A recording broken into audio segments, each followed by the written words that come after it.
Dobrý deň, milí sledovatelia, vítam vás pri ďalšom videu z mojej videosérie.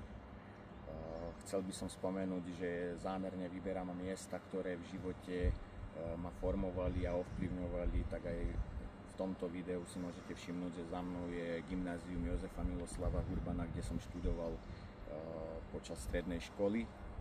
Zhrnul by som veci, ktoré sa udiali pri vzniku knihy za posledných 10 dní asi do 4 bodov. Prvým bodom by bolo udelenie ISBN-ka pre moju knihu, a to vo 4 verziách. Prvá verzia je pre tlačenú knihu, zvyšné 3 sú pre rôzne verzie e-knihy, ktorá je takisto súčasťou tohto vydania.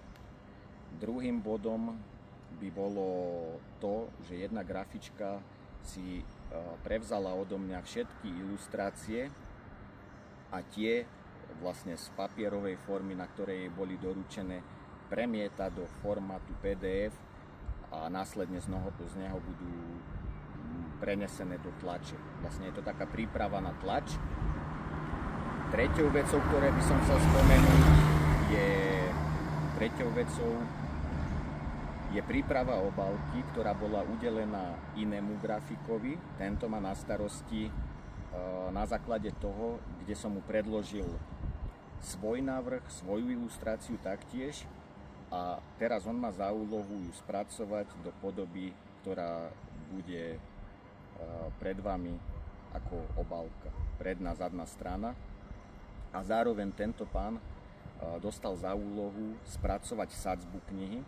Pod pojmom sadzba knihy si môžete predstaviť celkový vnútorný dizajn, ako tam budú poukladané texty, na to nadväzujúce ilustrácie, kresby, zároveň aké budú okraje, číslovanie strán, aké budú fonty písma, aká bude veľkosť písma a tieto záležitosti okolo toho, vlastne celkové rozmiestnenie vnútorného obsahu knihy. Čiže aj obálku, aj sadzbu, vnútorný dizajn má na starosti tento druhý pán. Takže to je toľko pre túto časť videa. Uvidíme sa najbližšie asi opäť za pár dní.